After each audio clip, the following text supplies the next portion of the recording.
INB news కు స్వాగతం. ముందుగా హెడ్లైన్స్.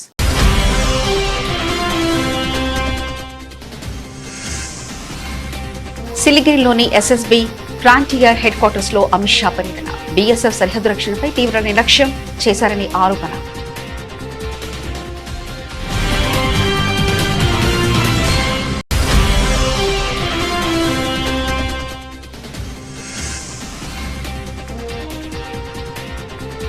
విద్యార్థుల ఎక్స్చేంజ్ ప్రోగ్రాం ఓ గొప్ప అవకాశం.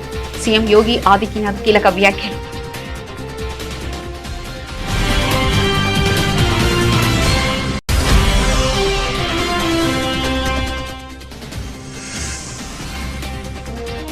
మైసూరు వేదికగా పౌర విమానయాన శాఖ సలహా కమిటీ సమావేశం. పాల్గొన్న కేంద్ర మంత్రి రామ్మోహన్ నాయుడు.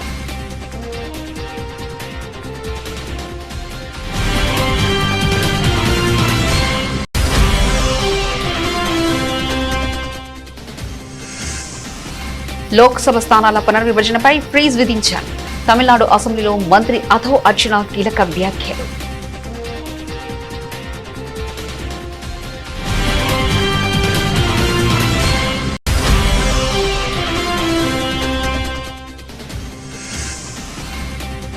కాంగ్రెస్ పై విరుచుకుపడ్డ బీజేపీ నేత అబ్దుల్లా కుట్టి ముస్లింల నమ్మకాలకు వందే మాత్రం వ్యతిరేకం కాదని స్పష్టీకరణ.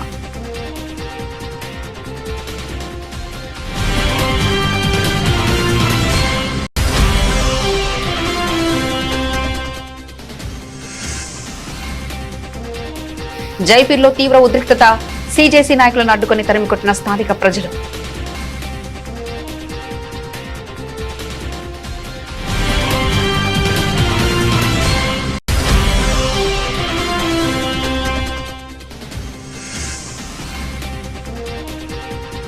కాంగ్రెస్ వర్సెస్ కొండా సురేఖ. రాజీనామా చేసి వెళ్లిపోవాలంటూ ఎమ్మెల్యేల ఘాటు వ్యాఖ్యలు.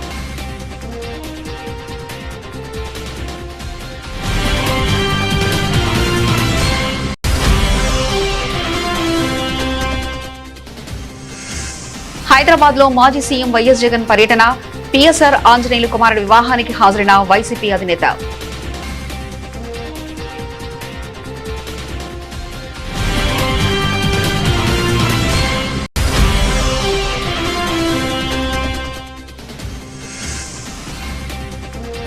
హోం విద్యాశాఖల ఆధ్వర్యంలో రేవంత్ రెడ్డి పూర్తిగా ఫ్లాప్. మాజీ ఎమ్మెల్యే గొంగిడి సునీత తీవ్ర విమర్శలు.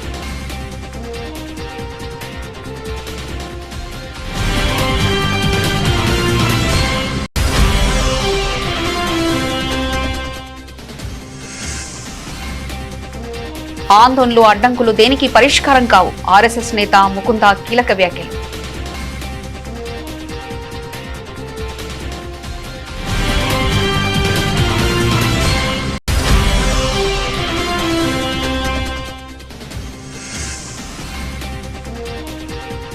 వైఎస్ జగన్ ను కలిసిన మెడికో ప్రియాంక తల్లిదండ్రులు తమకు న్యాయం చేయాలని వేడుకోలు.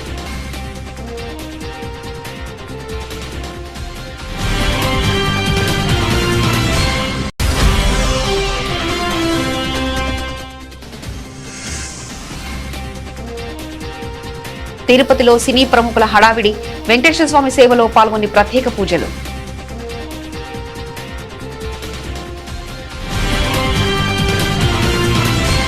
శేషస్త్ర సిమాబెల్ ఎస్ఎస్బి ప్రాజెక్టుల ప్రారంభోత్సవంలో కేంద్ర హోంమంత్రి అమిత్ షా కీలక వ్యాఖ్యలు చేశారు. భారత్ బంగ్లాదేశ్ సరిహద్దుల్లో సరిహద్దు భద్రతా దళం బీఎస్ఎఫ్ ఆధ్వర్యంలో ఫెన్సింగ్ ఏర్పాటు చేసేందుకు భూమి కేటాయించాలని గత ముఖ్యమంత్రి మమతా బెనర్జీని తాము పదే పదే కోరినప్పటికీ ఆమె పట్టించుకోలేదని ఆరోపించారు. సరిహద్దుల భద్రత కోసం తాను చేసిన విజ్ఞప్తులన్నీ చెవిటివాన ముందు శంఖం ఊదినట్లే అయ్యాయని ఆయన తీవ్ర అసహనం వ్యక్తం చేశారు. దేశ సరిహద్దులు, ముఖ్యంగా పశ్చిమ బెంగాల్ సరిహద్దు ప్రాంతాలు సురక్షితంగా ఉంటేనే దేశ సమగ్రత భద్రంగా ఉంటుందంటూ ఈ సందర్భంగా హోంమంత్రి స్పష్టం చేశారు. సరిహద్దు పరిరక్షణ దళాలు, రాజకీయేతర సంస్థలన్నీ గత ప్రభుత్వాలు వారి కార్యక్రమాలకు దూరంగా ఉండడంతో పాటు సమాజానికి తప్పుడు సంకేతాలు పంపాయని విమర్శించారు. సరిహద్దు భద్రతను బలోపేతం చేసేందుకు చేపడుతున్న చర్యలపై ఆయన మాట్లాడారు. और मैं शुभेंदु जी की बुरी प्रशंसा करना चाहता हूं कि जब से वो आए हैं हमें सीमा सुरक्षा के लिए जो भी सहयोग चाहिए था गृह मंत्रालय को, हम सिर्फ फोन करते हैं, पत्र तो बाद में जाता है, पहले परमिशन मिल जाती है। सरकार के गठन के 45 दिन के भीतर ही 1129 एकड़ भूमि जो हम 2014 से मांगते थे, हमें मिलती नहीं थी, बीएसएफ और एसएसबी के लिए 1129 एकड़ भूमि शुभेंदु जी ने दे दिया। आज सुबह कुछ 29 एकड़ बाकी बचा है। सुबह नाश्ते पर आए तो मुझे लगा चलो उगाही करते हैं, तो बैठने के साथ ही उन्होंने कहा है 29 एकड़ का पैसा भेज दो, दूसरे ही दिन ऑर्डर हो जाएगा। मित्रों, ये तत्परता जो है वो भारतीय जनता पार्टी के मुख्यमंत्री नाते नहीं है। शुभेंदु जी मेरे मित्र हैं, मैं समझता हूं उनको। घंटों घंटों हमारी चर्चा हुई है पश्चिम बंगाल की समस्याओं के लिए। उनको मालूम है जब तक घुसपैठ नहीं रोकती, ना पश्चिम बंगाल सुरक्षित रह सकता है, ना भारत सुरक्षित रह सकता है। और घुसपैठ रोकने की पूर्व शर्त है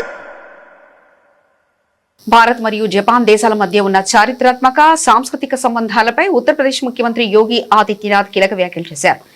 ఇరు దేశాల నడుమ సాంస్కృతిక అనుబంధం ఈనాటిది కాదని, అదెంతో పురాతనమైందని ఆయన గుర్తు చేశారు. స్టూడెంట్స్ ఎక్స్చేంజ్ ప్రోగ్రాం ద్వారా ఇరు దేశాల విద్యార్థులు పరస్పరం విద్యా, సంస్కృతి మరియు సాంకేతిక విషయాలను నేర్చుకోవడానికి ఒక అద్భుతమైన అవకాశం లభిస్తుందని సీఎం యోగి పేర్కొన్నారు. ఈ రకమైన మార్పిడి కార్యక్రమాలు యువతలో కొత్త ఆలోచనలు రేకెత్తించడమే కాకుండా రెండు దేశాల మధ్య దౌత్య సాంస్కృతిక సంబంధాలను మరింత బలోపేతం చేయడానికి దోహదపడతాయని ఆయన అభిప్రాయపడ్డారు. मेरा मानना है कि यह केवल छात्रों का मीट नहीं,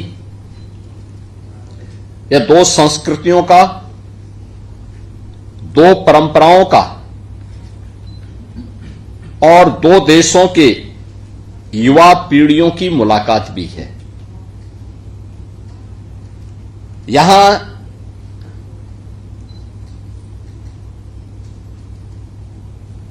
भारत और जापान की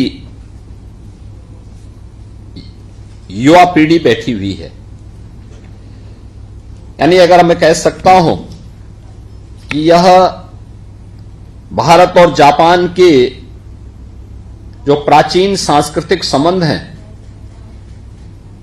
और जो अगले वर्ष भारत और जापान के राजनयिक संबंधों के 75 वर्ष पूरे होने वाले हैं, उन संबंधों को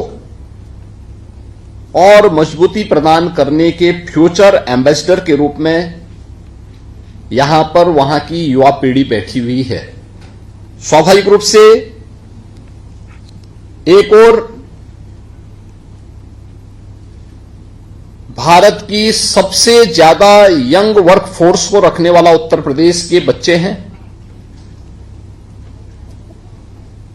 और दूसरी ओर जापान जो अपने टेक्नोलॉजी के लिए, अपने ट्रेडिशन के लिए, अपने कमिटमेंट के लिए जाना जाता है, वहां से जुड़े हुए बच्चे हैं। एक बच्चा लखनऊ के किसी गांव से आया है और दूसरा जापान के किसी गांव से। एक हिंदी बोलता है, दूसरा जापानी, पर दोनों के बीच में एक चीज समान रूप से है, और वह है कि दोनों अभी अपने भविष्य की कहानी लिख रहे हैं और उसे आगे बढ़ाने के लिए प्रतिबद्ध दिखाई देते हैं। కర్ణాటకలోని మైసూరు వేదికగా పౌర విమానయాన మంత్రిత్వ శాఖకు సంబంధించిన పార్లమెంటరీ సలహా కమిటీ కీలక సమావేశం జరిగింది. ఈ సమావేశానికి కేంద్ర పౌర విమానయాన శాఖ మంత్రి కింజరపు రామ్మోహన్ నాయుడు హాజరయ్యారు. దేశంలోని విమానయాన రంగ వేగవంతమైన వృద్ధి, విమానాశ్రయాల అభివృద్ధి, అలాగే ప్రయాణికులకు అందిస్తున్న సౌకర్యాల పెరుగుదలపై ఈ సమావేశం సుదీర్ఘంగా చర్చించారు. ఈ సందర్భంగా మాట్లాడిన కేంద్ర మంత్రి దేశవ్యాప్తంగా ప్రాంతీయ విమాన అనుసంధానాన్ని మరింత బలోపేతం చేయడమే లక్ష్యంగా కేంద్ర ప్రభుత్వం పనిచేస్తుందంటూ తెలిపారు. రాబోయే రోజుల్లో కొత్త విమానాశ్రయ నిర్మాణం, ప్రస్తుతం ఉన్న ఎయిర్పోర్టు విస్తరణ ప్రక్రియను వేగవంతం చేశామని తెలిపారు. విమాన ప్రయాణికుల భద్రతకు అత్యధిక ప్రాధాన్యత ఇస్తూ అన్ని విమానాశ్రయాల్లో మెరుగైన మౌలిక వసతులు కల్పించేలా చర్యలు తీసుకుంటున్నామని పేర్కొన్నారు. ఈ సమావేశంలో కమిటీకి చెందిన పలువురు ఎంపీలు మరియు పౌర విమానయాన శాఖ ఉన్నతాధికారులు పాల్గొన్నారు. Who have kindly spared their valuable time to participate in this meeting of the Consultative Committee. May I now Minister of Civil Aviation, Shri Kinjarapu Ram Mohan Naidu ji.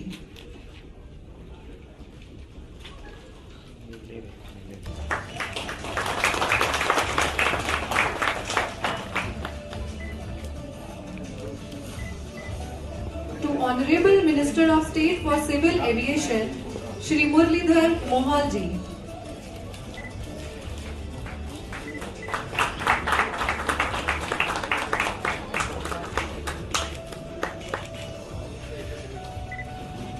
And now, Secretary Civil Aviation Shri Sameer Kumar Sinha.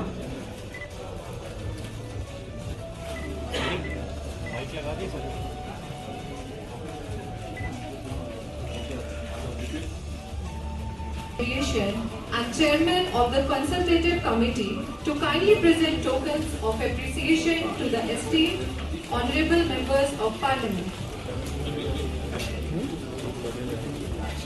Tamil Nadu శాసనసభలో లోక్సభ నియోజకవర్గాల పునర్విభజన ప్రక్రియపై తీవ్రస్థాయిలో గలమెత్తారు అక్కడి నేతలు. రాబోయే delimitation పై తమిళనాడు ప్రభుత్వ వైఖరిని స్పష్టం చేస్తూ మంత్రి అధో అర్జున శాసనసభలో కీలక వ్యాఖ్యలు చేశారు. మనకు సమానమైన పునర్విభజన అక్కర్లేదని, ప్రస్తుతం ఉన్న 543 లోక్సభ స్థానాలపై ఫ్రీజ్ విధించాలనే డిమాండ్కే తాము గట్టిగా కట్టుబడి ఉన్నామని ఆయన సభావేదికగా తేల్చి చెప్పారు. కేంద్ర హోంశాఖ మంత్రి అమిత్ షా అధ్యక్షతన జరిగిన ఉన్నత స్థాయి సమావేశంలో ముఖ్యమంత్రి విజయ్ ఈ అంశంపై తన వైఖరిని సడలించాలని డిప్యూటీ సీఎం ఉదయనిధి స్టాలిన్ ఆరోపించిన నేపథ్యంలో అసెంబ్లీలో ఈ చర్చ ప్రాధాన్యత సంతరించుకుంది. జనాభా ప్రతిపాదికన పునర్విభజన చేపడితే కుటుంబ నియంత్రణను సమర్థవంతంగా అమలు చేసిన తమిళనాడుతో పాటు దక్షిణాది రాష్ట్రాలకు తీవ్ర అన్యాయం జరుగుతుందని డీఎంకే నేతలు ఆందోళన వ్యక్తం చేస్తున్నారు. అందుకే లోక్సభ సీట్ల పరిమితిని 543 వద్దే నిలిపివేయాలని డిమాండ్ చేస్తున్నారు. சதன் கவுன்சில் மீட்டிங்ல இன்டர்ஸ்டேட் இஷ்யூ, சதன் கவுன்சிலிங் மீட்டிங்ல என்ன தேவையோ அது குறித்து மட்டும்தான் அங்கே பேச முடியும். ஏன்னா அது தவிர்த்து பேச முடியும். அது குறித்து நம்மளுடைய கருத்தை அங்க வலியுறுத்தோம். அதுல என்னென்ன வேற மாதிரியான கோணங்களில் திசை திருப்பி வெளியிடப்பட்டதால் உடனடியாக வெளியே வந்து நான் அப்பவே வந்து பிரஸ் மீட்ல இது அந்த நிலைப்பாடு குறித்து, தமிழக அரசின் நிலைப்பாடு குறித்து அப்பவே கிளாரிஃபை பண்ணியாச்சு. இது அது கிளாரிஃபை பண்ணி கிட்டத்தட்ட 24 மணி நேரத்துக்கு மேல ஆயிடுச்சு. இந்த தமிழக அரசுடைய நிலைப்பாட்டை அப்பவே கிளாரிஃபை பண்ணியாச்சு. மாண்புமிகு பொதுப்பணித்துறை அமைச்சர் அவர்கள் அதுக்கான டிஸ்கஷன்ஸ் நேற்று வரல. சொன்ன மாதிரி மாண்புமிகு அமைச்சர் சொன்ன மாதிரி அதுக்கான அஜெண்டாஸ் வேற. அதுக்காக தான் கிளாரிஃபை பண்றது தான் எதிர்கட்சி தலைவருடைய என்ன உங்களுடைய நிலைப்பாடு என்னமோ பெரும்பாலான அனைத்து கட்சிகளுக்கு பெரும்பாலான நிலைப்பாடோ என்ன நிறைவேற்றமோ அதே அனைத்து கட்சிகளுடைய முக்கிய பெரும்பாலான நிலைப்பாடு என்னமோ அதே நிலைப்பாடுல நாங்கள் உறுதியாக இருக்கோம். இந்த அரசு உறுதியாக பதிவு செய்கிறோம். சேகர் பாபு, மாண்புமிகு முன்னாள் முதலமைச்சர் எடப்பாடி கே பழனிசாமி. மாண்புமிகு சட்டப்பேரவை தலைவர் அவர்களே, இந்த 25 ஆண்டுகள் வந்து டிசம்பரோட முடியுது. இந்த ஆண்டு டிசம்பரோட முடியுது. மீண்டும் மத்திய அரசு சட்டம் கொண்டாந்து எக்ஸ்டெண்ட் பண்ணதான் உண்டு. இல்லைன்னா புதிய மக்கள் தொகை கணக்கெடுப்புல வந்தா இப்ப இருக்கிறதோட நம்ம குறைஞ்சு போயிடும். இருக்கிற நாடாளுமன்ற உறுப்பினர் 39னா இப்ப இருக்கிற மக்கள் தொகை கணக்கெடுத்தா குறைஞ்சு போயிடும். அதனாலதான் மத்திய அரசாங்கம் இந்த தொகுதி மறுவரைக்கு பல கட்சியோடு பேச்சுவார்த்தை நடத்திட்டு இருக்கிறாங்க. அந்த அடிப்படையில் 1971 மக்கள் தொகை கணக்கெடுப்புல எடுக்குவதற்கு மத்திய அரசு முயற்சி செய்து கொண்டிருக்கு. பொதுப்பணித்துறை அமைச்சர் இல்லை, அது ஒத்துக்கிறோம். டிசம்பர் முடிஞ்சிச்சுன்னா உடனடியா வந்து அதுக்கான சட்டம் இருக்கு. ఢిల్లీలోని ఏఐసీసీ ప్రధాన కార్యాలయంలో స్వాతంత్ర దినోత్సవ వేడుకల సందర్భంగా చోటు చేసుకుంటున్న వందే మాతర వివాదంపై భారతీయ జనతా పార్టీ తీవ్రస్థాయిలో విరుచుకుపడింది. బీజేపీ జాతీయ నేత ఏపీ అబ్దుల్లా కుట్టి అంశంపై స్పందిస్తూ కాంగ్రెస్ నాయకత్వంపై సంచలన వ్యాఖ్యలు చేశారు. సోనియా గాంధీ కేవలం జాతీయ గేయాన్ని మాత్రమే కాకుండా మొత్తం భారతదేశాన్ని మరియు దేశ ప్రజలను తీవ్రంగా అవమానించారని ఆయన ఆరోపించారు. వందే మాతర గేయం ముస్లింల మత విశ్వాసాలకు వ్యతిరేకంగా ఉందనడం అత్యంత హాస్యాస్పదమని అబ్దుల్లా కుట్టి కొట్టిపారేశారు. రాజకీయ ప్రయోజనాల కోసం కాంగ్రెస్ పార్టీ జాతీయ గేయాన్ని మరియు దేశభక్తి భావనలను వివాదాల్లోకి లాగుతుందంటూ ఆయన మండిపడ్డారు. స్వాతంత్ర దినోత్సవం రోజున కూడా ఇలాంటి వివాదాలకు తావివ్వడం ద్వారా కాంగ్రెస్ పార్టీ తన నిజరూపాన్ని బయటపెట్టుకుందని బీజేపీ నేతలు తీవ్ర ആഗ്രഹം വ്യക്തം చేస్తున్నారు. എനിക്ക് ഇന്നത്തെ നമ്മുടെ ക്യാമ്പയിൻ രാജ്യത്തെമ്പാടും നടക്കുന്നതാണ്. വന്ദേ മാതര സദസ്സ്. സത്യത്തിൽ സോണിയാഗാന്ധി നമ്മുടെ ആ ഗീതത്തോട് മാത്രമല്ല ഈ ഭാരത ഭൂമിയോട്, ആ ഭൂമിയിലെ 140 കോടി മക്കളോട് വലിയ നന്ദികേടാണ് കാണിച്ചിട്ടുള്ളത്. അവരൊരു വിദേശിയായിരുന്നു. നമ്മുടെ രാജ്യത്തെ ഒരു പ്രധാനപ്പെട്ട കുടുംബാംഗം അവരെ പ്രണയിച്ചു. അവരെ ഈ ഭാരതം കാമുകിയായി കണ്ടു, ഭാര്യയായി കണ്ടു, അമ്മയായി കണ്ടു, സഹോദരിയായി കണ്ടു.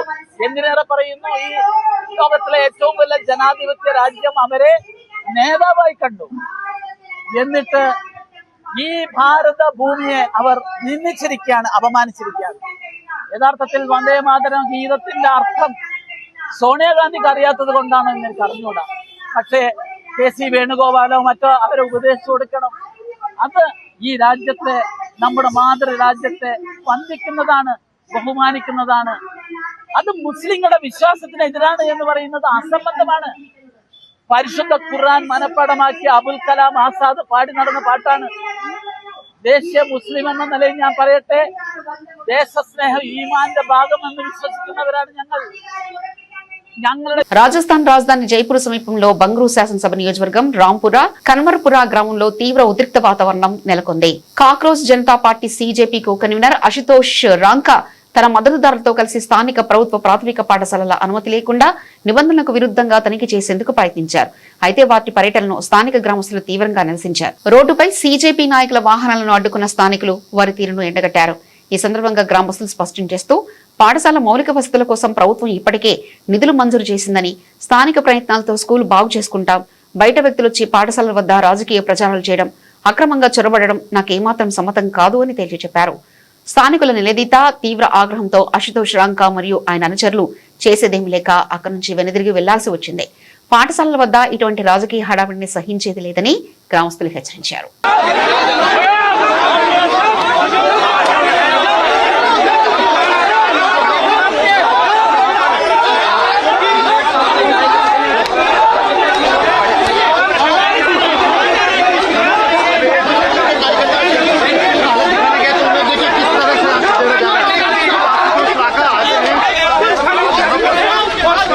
తెలంగాణ కాంగ్రెస్ పార్టీలో అంతర్గత విభేదాలు ఒక్కసారిగా తీవ్ర రూపం దాల్చాయి. ముఖ్యమంత్రి రేవంత్ రెడ్డి తీసుకుంటున్న నిర్ణయాలను వ్యతిరేకించే వారికి పార్టీలో ఉండే అర్హత ఏమాత్రం లేదని ఎమ్మెల్యే వేముల వీరేశన్ స్పష్టం చేశారు. కొండా సురేఖ వైఖరిపై తీవ్రస్థాయిలో మండిపడ్డ ఆయన నోటీసులు ఇచ్చినప్పుడు తన కూతురి మాటలకు తనకు సంబంధం లేదని చెప్పడం విడ్డూరంగా ఉందన్నారు. సంబంధం లేకపోతే ఆ మాటలను ఇప్పటివరకు ఎందుకు ఖండించలేదని ప్రశ్నించారు. కొండా సురేఖ మాట్లాడుతున్న తప్పుడు భాష వల్ల కాంగ్రెస్ ప్రభుత్వం ముఖ్యమంత్రి మూల్యం చెల్లించుకోవాల్సి వస్తుందని, ఒకవైపు పదవిని అనుభవిస్తూనే మరోవైపు పార్టీని తీవ్ర ఇబ్బందులోకి నెడుతున్నారని ఆగ్రహం వ్యక్తం చేశారు. మరోవైపు ఎమ్మెల్యే వీర్లపల్లి శంకర్ మాట్లాడుతూ కొండా సురేఖకు నువ్వుగా రాజీనామా చేసి వెళ్లిపోతేనే మంచిదని హెచ్చరించారు. ఈ రోజు కొంతమంది మాత్రమే బయటకు వచ్చామని, రేపు ఒక్కరం కూడా తగ్గకుండా అందరం వచ్చి నిలదీస్తామని తెలిపారు. మాట్లాడే ముందు తమ స్థాయి ఏంటో గుర్తు చేసుకోవాలని, రాష్ట్రంలో వారి దిగజాడు రాజకీయం మాటల గురించి ప్రజలందరికీ తెలుసని తీవ్రస్థాయిలో ధ్వజమెత్తారు. అంటే కాంగ్రెస్ పార్టీలో ఉంటున్నటువంటి వ్యక్తులు ఈరోజు రాష్ట్ర అధినేత సీఎం నిర్ణయాన్ని తప్పుపట్టడం అంటే, ఈ నిర్ణయాన్ని తప్పుపడుతున్నటువంటి వ్యక్తులు, నిర్ణయాన్ని వ్యతిరేకిస్తున్నటువంటి వ్యక్తులు ఈ పార్టీలో ఉండే నైతిక అర్హత లేదనేటువంటి ఒక అభిప్రాయాన్ని కూడా మేము రావటం జరిగింది. అంటే చెట్టు కింద ఉండి చెట్టు కొమ్మనే నరుక్కునేటువంటి ఒక వైఖరి, దుర్మార్గమైనటువంటి వైఖరి, ఇది ప్రతిపక్షాలకు గొంతునిచ్చే వైఖరిగా మేము భావిస్తా ఉన్నాం. కొండా సురేఖ గారు క్రమశిక్షణ సంఘం ఇచ్చినటువంటి నోటీసుకు, షోకాజుకు సమాధానం ఇస్తూ నాకు సంబంధం లేదన్నా. నీకు సంబంధం లేదన్నప్పుడు నీ బిడ్డ మాట్లాడిన మాటల్ని ఎందుకు ఖండించలేదు? ఎందుకు నువ్వు క్యాబినెట్ మినిస్టర్గా, క్యాబినెట్ మంత్రిగా, కలెక్టర్గా, క్యాబినెట్లో ముఖ్యమంత్రితో కలెక్టర్గా పనిచేస్తున్నటువంటి వ్యక్తులుగా ఖండించవలసినటువంటి బాధ్యత నీ పైన ఉన్నదా లేదా అని చెప్పేసి ఈ సందర్భంగా మేము అడుగుతాం.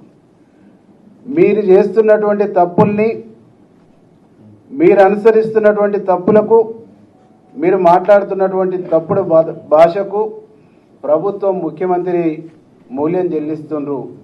కానీ మీరు మాత్రం ఆ పదవిలో ఎంజాయ్ చేస్తూ మీ ఎంటర్టైన్మెంట్లో ప్రభుత్వానికి, పార్టీని ఇబ్బంది పెట్టేటువంటి ఒక ప్రయత్నం చేస్తున్నారు అనేటువంటి విషయాన్ని ఈ సందర్భంగా మేము గుర్తు చేయదలుచుకున్నాం. ఇలా అందుబాటులో ఉన్న ఎమ్మెల్యేలు వచ్చినాం ఇక తస్మత్ ఇదే ఏమని అనుకుంటే రేపు ఇంకా తీవ్ర పరిణామాలు ఉంటాయి. మీరు గొప్పలు అనుకోకండి, మీ స్థాయి ఒకసారి చూసుకోండి, మీ కుటుంబ స్థాయి చూసుకోండి. మీరు రాష్ట్ర ముఖ్యమంత్రి కుటుంబాన్ని హెచ్చరిస్తారా? మీరు మీ నీతి మీ సంస్కృతి తెలియదా? మీ కుటుంబ సంస్కృతి తెలియదా? రాష్ట్ర ముఖ్యమంత్రి కుటుంబం ఇయ్యాలు వచ్చిందా?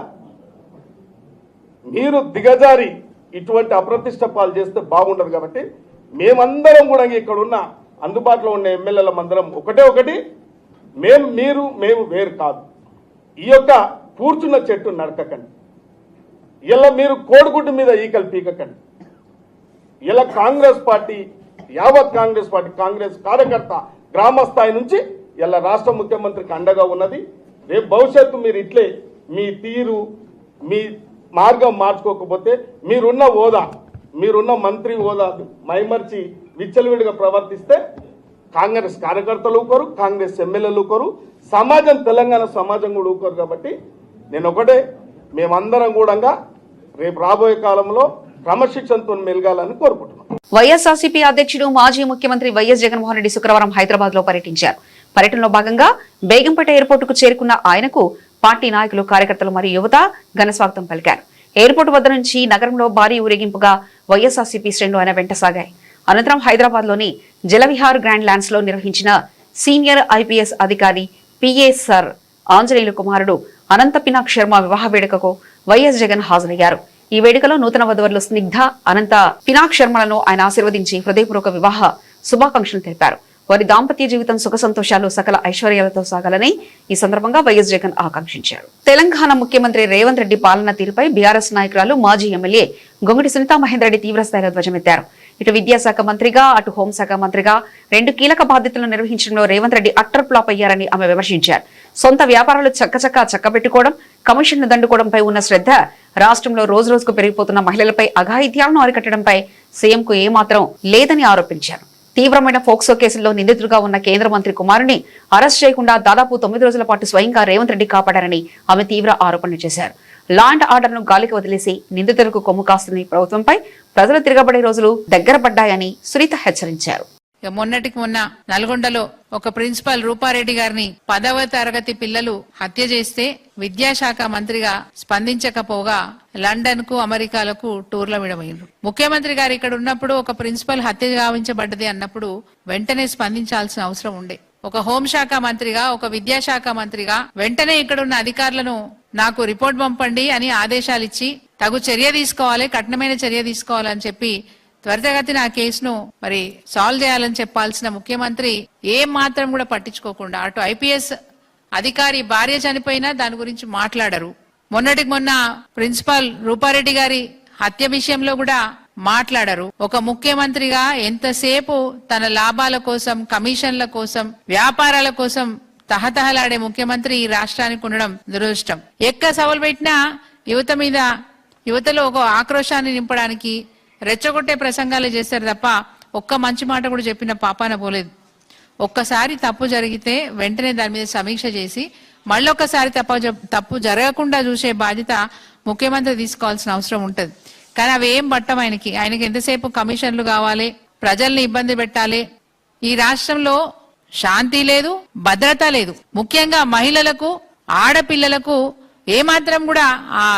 ఏమాత్రం కూడా ఈ రోజు ఈ భరోసా అనేది ఈ రాష్ట్రంలో కరువైపోయింది. రక్షణ లేకుండా పోయింది.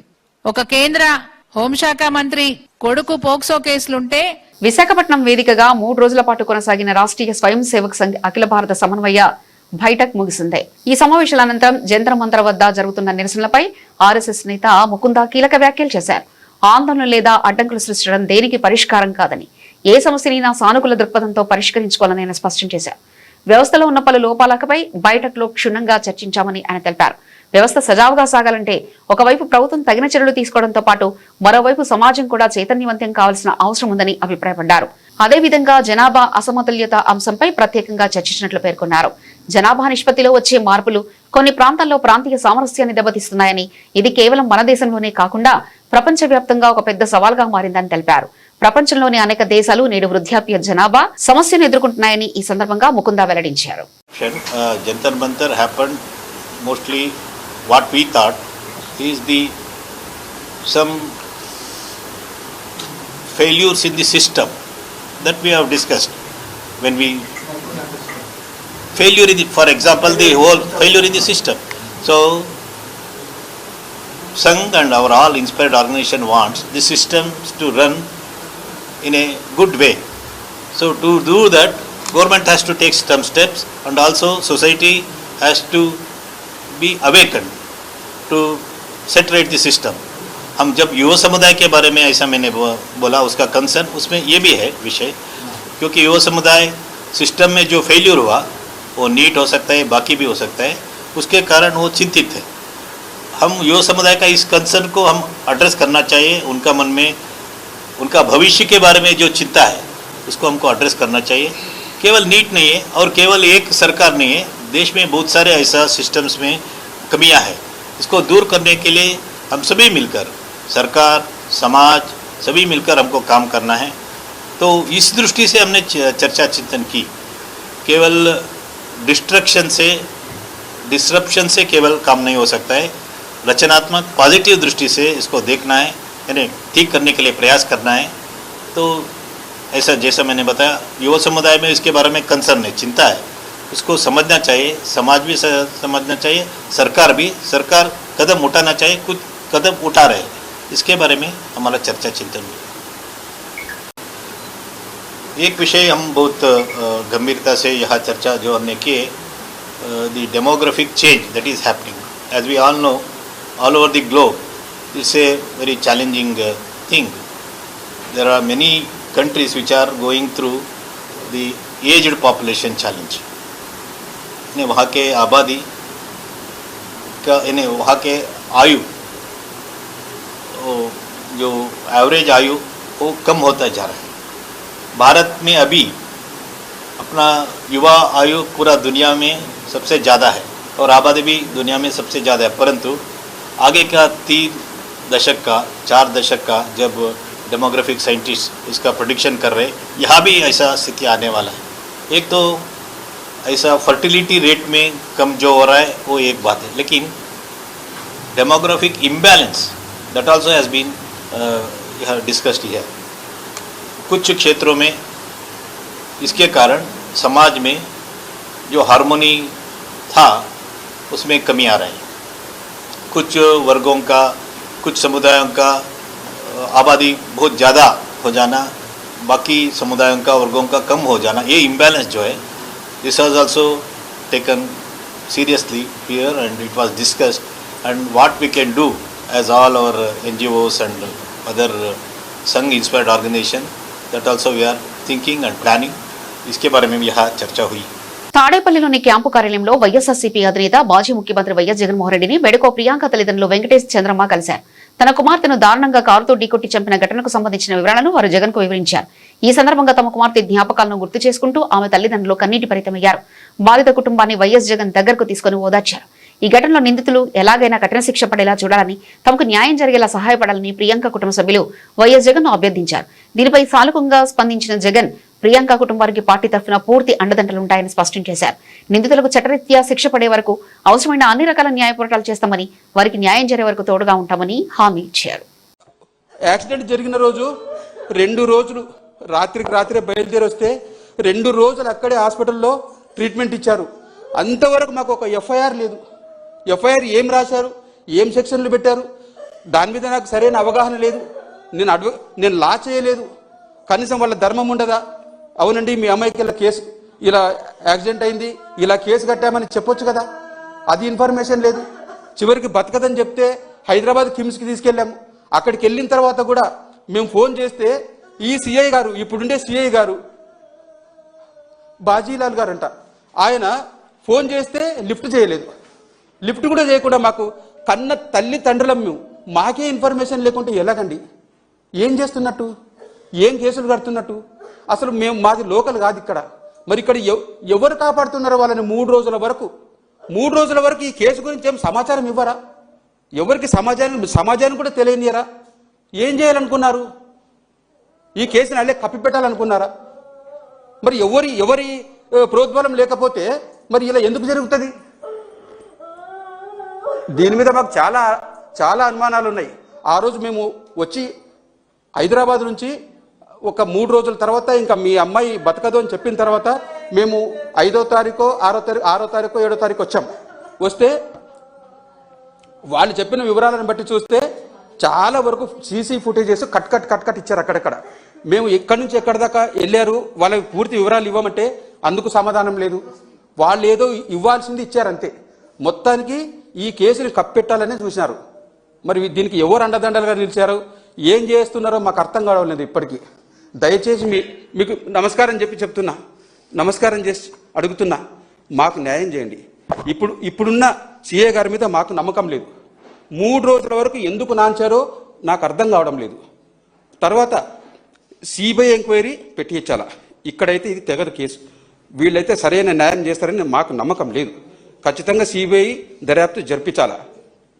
ఇక్కడున్న సిట్టు మీరు వేసే సిట్టు మాకు నమ్మకం లేదు. ఖచ్చితంగా సిట్టు వేయాలి మీరు. తర్వాత పోలీసులు సరిగ్గా ఇన్ఫర్మేషన్ ఇవ్వకపోవడం అనేది మాకు కలియుగ దైవం తిరుమల శ్రీ వెంకటేశ్వర స్వామి వారిని పలువురు సినీ ప్రముఖులు దర్శించుకున్నారు. ప్రముఖ తమిళ నటుడు సూరి, అలాగే ప్రముఖ సంగీత దర్శకుడు మణి శర్మ వేర్వేరుగా తిరుమల శ్రీవారిని దర్శించి ప్రత్యేక పూజలు నిర్వహించారు. ఉదయం స్వామివారి నైవేద్య విరామ సమయంలో ఆలయానికి చేరుకున్న వీరికి టీటీడీ అధికారులు ఘనంగా స్వాగతం పలికి దర్శన ఏర్పాట్లు చేశారు. స్వామివారిని దర్శించుకున్న అనంతరం రంగనాయకుల మండపంలో వేద పండితులు వారికి వేద ఆశీర్వచనం అందించగా అధికారులు శ్రీవారి శేషవస్త్రం, తీర్థప్రసాదాలను అందజేశారు. ఆలయం వెలుపలకు వచ్చిన సినీ ప్రముఖులను చూసేందుకు భక్తులు, అభిమానులు ఉత్సాహం చెప్పగా వారితో నటుడు సూరి, సంగీత దర్శకుడు మణి శర్మ ఆత్మీయంగా ముచ్చటించారు. బులెటిన్ ముగించే ముందు హెడ్లైన్స్ మరోసారి చూద్దాం.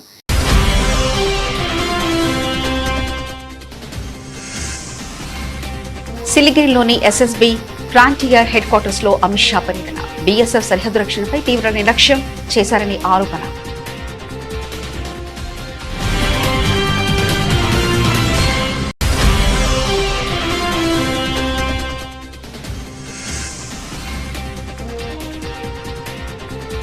విద్యార్థుల ఎక్స్చేంజ్ ప్రోగ్రాం ఓ గొప్ప అవకాశం.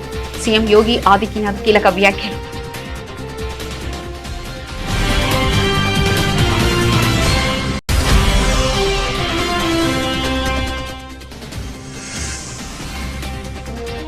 మైసూరు వేదికగా పౌర విమానయాన శాఖ సలహా కమిటీ సమావేశం. పాల్గొన్న కేంద్ర మంత్రి రామ్మోహన్ నాయుడు.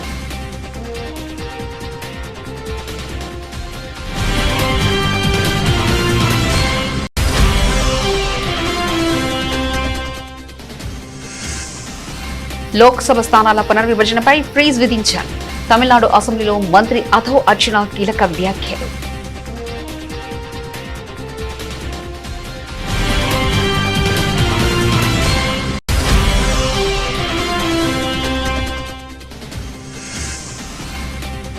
కాంగ్రెస్ పై విరుచుకుపడ్డ బీజేపీ నేత అబ్దుల్లా కుట్టి ముస్లింల నమ్మకాలకు వందే మాత్రం వ్యతిరేకం కాదని స్పష్టీకరణ.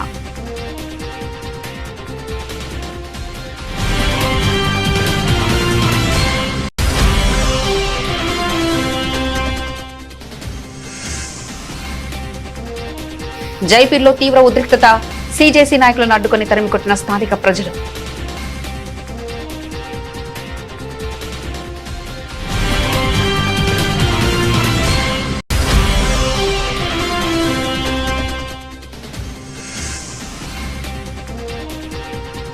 కాంగ్రెస్ వర్సెస్ కొండా సురేఖ, రాజీనామా చేసి వెళ్లిపోవాలంటూ ఎమ్మెల్యేల ఘాటు వ్యాఖ్యలు.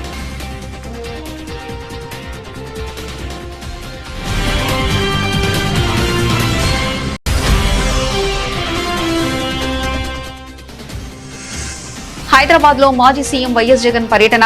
పిఎస్ఆర్ ఆంజనేయులు కుమారుడి వివాహానికి హాజరైన వైసీపీ అధినేత.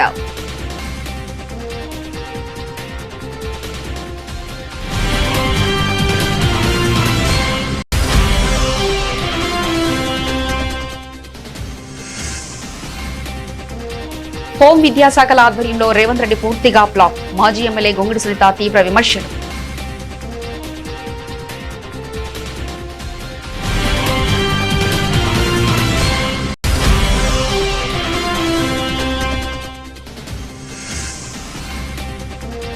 ఆందోళనలు, అడ్డంకులు దేనికి పరిష్కారం కావు. ఆర్ఎస్ఎస్ నేత ముకుంద కీలక వ్యాఖ్యలు.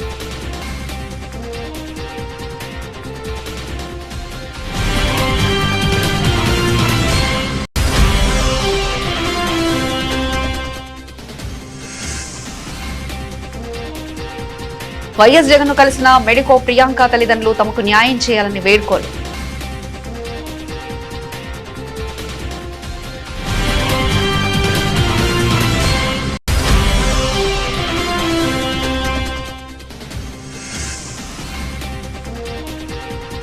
తిరుపతిలో సినీ ప్రముఖుల హడావిడి, వెంకటేశ్వర స్వామి సేవలో పాల్గొని ప్రత్యేక పూజలు.